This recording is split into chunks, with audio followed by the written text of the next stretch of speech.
Tout le monde veut sa Labubu. They were all trying to get their hands on the latest edition of Labubu. Cette figurine a déferlé sur le monde entier comme un raz-de-marée de polyester. Mais pour comprendre un phénomène, il faut d'abord visualiser comment il a commencé.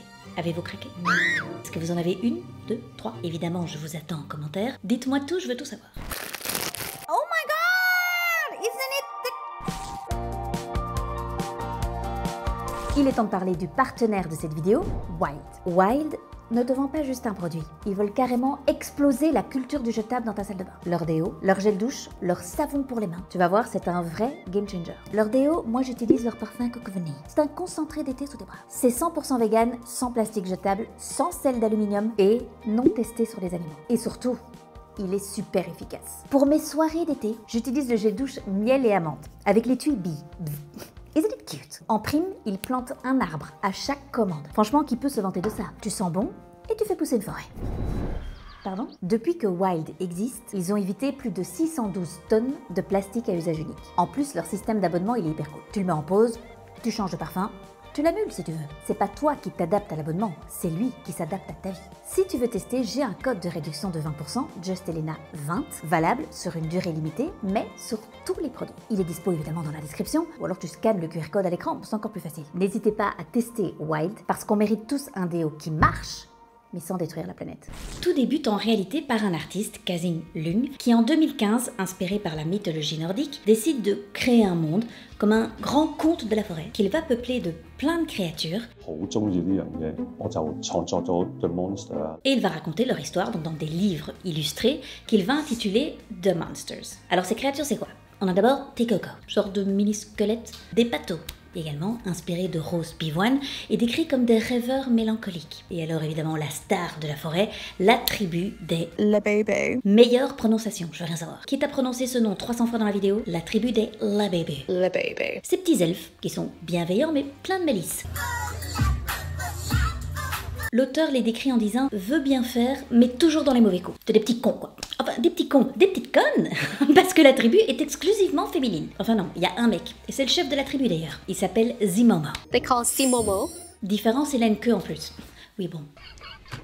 Et il est 2 fois plus grand en taille aussi. Comme nous le dit le créateur Kasin Lung, c'est un peu comme les Schtroumpfs. C'est plus un clan qu'un individu unique. Chaque déclinaison de couleur incarne un membre différent de la tribu. Et en termes de composition du clan, c'est aussi l'inverse des Schtroumpfs. Où il y avait 100 mecs pour une meuf, là il y a un mec pour plein de meufs. On navigue un peu entre le harem et la secte. Vous suivez? Autre détail important, c'est que le Labubu possède 9 dents. Très exactement. C'est la seule contrainte visuelle que s'est imposée l'artiste. Parce que oui, le phénomène a tellement pris en ampleur qu'évidemment, il y a des contrefaçons qui sont arrivées sur le marché. Les contrefaçons ne sont pas des Labubu. Ce sont des Lafufu. Ça n'a rien à voir. Non, ça n'a rien à voir. You are deformed. I am deformed. And you are ugly. And I am ugly. And these are crimes. La bébé, I think I have a lafufu. Écoutez-moi, ça n'a aucun sens et pourtant cette histoire est vraie. Il y a 2 jours, je vais à un tout petit marché près de chez moi. Quand je dis petit, c'est vraiment petit. Ils vendaient quelques fruits, quelques légumes, du pain et de la bébé. Le monde en 2025, faut suivre quand même. Je suis pas une experte, mais vu la boîte, qui est fixée avec du scotch. C'est moche. Vu, également, que je l'ai payé 15 balles. Je peux vous dire que le vrai que j'ouvrirai tout à l'heure, je l'ai pas payé 15 balles. Alors, vu, tous ces indices, je pense qu'on peut affirmer que nous sommes face à un lafufu. Je suis difforme. L'ouverture de la boîte donne également un indice. Alors, bonsoir madame. Oh my god! Isn't it the cutest thing? Et tu es très laid. Merde, je suis pas assez experte, je sais pas déterminer. Est-ce que c'est un indice, ça? Les dents, faut compter les dents. 1, 2, 3, 4, 5, 6, 7, 8, 9. Tu commences à m'emmerder. Is it la bubu? Is it la fufu? Help me. Vous m'avez l'air suspect, mais je sais pas. Le vrai, il est censé être ugly cute. Moche cute. Toi, tu m'as l'air moche. Mais je sais pas. Je te mets ici. Ah non. Et tu es qui, toi?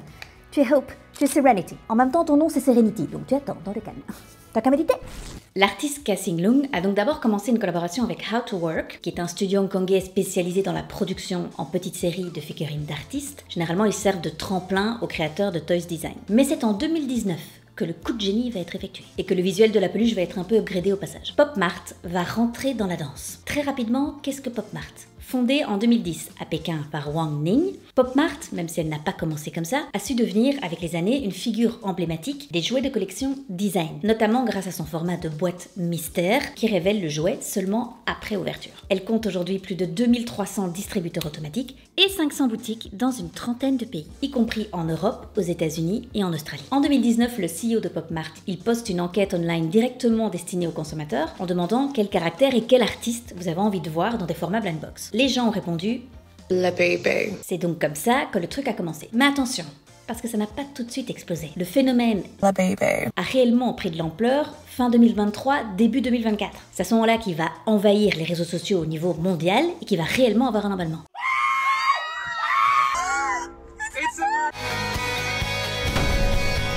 Il devient un accessoire improbable sur TikTok. Les stars s'affichent avec lui comme Dua Lipa ou Rihanna, mais l'une des célébrités qui a initié le mouvement, c'est Lisa des Blackpink. If she doesn't have tail, we call her Labubu.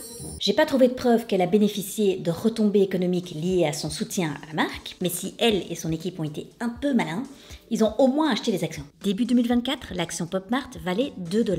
Elle valait environ 35$ en juin 2025. C'est une augmentation de 1200% en un an et demi. Il n'y a aucune collaboration officielle entre eux, bon, je le redis, mais Lisa est l'artiste de K-pop la plus suivie sur Instagram. Et selon le classement officiel Instagram Rich List 2024, elle est numéro 30 mondial en revenus estimés par post sur Instagram. C'est l'incarnation de l'influence. L'impression qu'il y avait une incantation cachée là. En tout cas, calculée ou pas, la pub qu'elle a fait pour la marque a clairement contribué au succès de Labubu. Actuellement, Pop Mart touche les étoiles.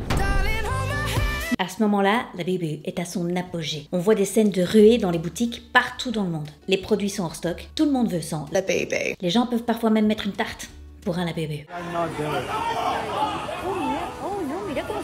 Le truc est hors de contrôle. En juin 2025, un Labubu géant, vermente, fait 1,20 m le truc, est adjugé lors d'une vente aux enchères officielle à Pékin pour 170 000 $. Un record pour une figurine Pop Mart. Je répète, la trend est hors de contrôle. En Thaïlande, la hype Labubu a même pris un tournant mystique. Dès 2024, des fidèles ont commencé à faire bénir des petits Labubu en amulettes bouddhistes. Elles sont censées attirer la prospérité. Des tatoueurs ont même proposé des motifs Labubu intégrés dans des tatouages traditionnels pour s'attirer plus d'argent dans sa vie. C'est devenu un signe de bonne fortune. Les médias thaïlandais ont dû préciser. Ce n'est pas une pratique traditionnelle reconnue, ok? Labubu, qui vous apporterait de la chance.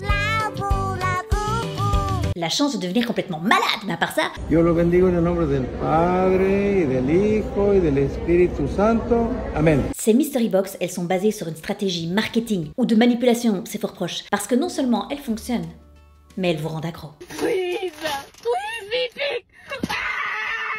Alors qu'à la base, on nous a toujours appris, dans tous les autres domaines, n'achète jamais un truc que t'as pas vu à l'avance, c'est un scam. Et bien dans ce domaine-ci, c'est devenu viral. Et il est enfin temps de comprendre. Pourquoi? C'est la partie psy. Et qu'avez-vous ressenti à ce moment-là? Ça ne vous a pas échappé, les temps sont durs. Les gens ont alors tendance au lipstick effect. Quand les ménages coupent dans des gros achats comme des voyages ou des produits tech, ils compensent par des plaisirs abordables pour garder le moral et pour maintenir la petite dose de dopamine. Ça, c'est ce qui fait acheter la première boîte. Et ensuite, après ta première ouverture, t'auras du mal à t'extirper. Avant l'ouverture, tu as ce petit frisson juste avant de l'ouvrir. J'ai dit petit. Par contre, je préfère être claire, pour le prix que je l'ai payé, je fais le frisson que je veux. Ok? Ton cerveau anticipe la surprise. Ta dopamine monte. C'est la même chimie que quand on gratte un ticket à gratter. Phénomène d'anticipation. Tu sais pas si tu vas avoir la figurine que tu veux. Love, hope, look. Ah mon dieu. Ah, c'est raté. Comment? Mais c'est pas l'ouvrir. Pour l'instant, ça m'a pas. Alors... Le moment où la figurine apparaît. My Labubu, c'est the same as my Fufu. Oh my god, who the hell are you? Ah non, vous êtes Serenity. Vous êtes Serenity. You too. Serenity. J'avais déjà ton frère. Oui, il y a une différence, hein, quand même. Le monde est cruel. Oui, quand même, l'autre, c'est quand même une cata. Tes yeux repèrent une forme cute, grandes oreilles, sourire. Attention quand même avec ce sourire. La dopamine monte encore. Un peu d'ocytocine aussi. L'hormone qui te fera prononcer le fameux « Deux options s'offrent à toi. Le sentiment de gratitude débarque. Yeah! Tu as celle que tu voulais, ce qui fait croire à tort à ton cerveau que la chance est avec toi. J'ai eu Serenity, mais j'ai aussi droit au love, donc t'en achèteras une autre, pour voir si t'es capable de répéter ce succès. Et alors si t'as pas celle que tu voulais, tu veux faire cesser ce sentiment, et donc tu en rachèteras une autre, encore et encore, jusqu'à ce que tu gagnes et que tu te sentes bien à nouveau. En plus, il y en a certaines qui sont rares, une chance sur 72 de l'avoir. Est-ce que tu auras cette chance? C'est sans fin. T'es lié émotionnellement au produit, à toi un peu moins. C'est le plus vicieux des cercles, un cercle sans fin où peu importe l'issue, tu consommeras une nouvelle fois. Et en plus, le côté perfide, c'est que quand tu vas en racheter, souvent il n'y en a pas. Il n'y en a plus. Ils entretiennent la rareté. C'est lourd, hein, quand même. Cette rareté, évidemment. Attendez, parce que je suis quand même pas un chien. Ça alimente un sentiment d'exclusivité très recherché. Obtenir un modèle rare. Tu es décédé? Ça devient une victoire personnelle et surtout très émotionnelle. Finalement, c'est pas tant le jouet en lui-même qui attire. I mean, come on! Non, c'est l'adrénaline de l'incertitude. C'est le besoin de compléter une collection. Et la fierté de posséder ce que d'autres n'ont pas. Elle est là, face à toi. C'est la tienne. C'est Malababy. C'est le moment flash de nostalgie. En une fraction de seconde, l'hippocampe relie la figurine à tes souvenirs d'enfance. Ça crée une bouffée de chaleur intérieure. T'es en sécurité. Tu reviens un moment où t'étais safe. Faut payer le loyer, faut aller travailler. Non, non, ça n'existe pas dans ce souvenir. Pompot, ça oui. En psychologie, revivre des souvenirs d'enfance, c'est se rappeler qu'on est toujours la même personne au fond. C'est rassurant, on se sent moins seul et on est plus optimiste quand le contexte paraît menaçant. Après cette mini-explosion de bons neurotransmetteurs, ton cortisol baisse, sensation de détente immédiate. Mais ton cerveau n'en a pas fini avec toi. Elle est à toi, mais c'est pas assez. Il faut que je la montre aux autres. Tu veux montrer que toi aussi, tu fais partie de la tribu. Le cerveau social s'active. On a une famille. Toi, je suis pas sûre que t'es dans la famille. La bébé coche ainsi toutes les cases neuro-émotionnelles du réconfort accessible. Et tout ça en ouvrant une putain de boîte. Mais bien sûr qu'il faudra des warnings devant leur pub. Acheter des mystery box peut provoquer une perte de dignité, d'argent et une collection finale de 7 Labubu identiques. À ouvrir avec modération. I found the cutest Labubu seat. Et si vous êtes sur le point de lui acheter un canapé, stoppez tout de suite cette vidéo et contactez le centre d'aide à la Bubu.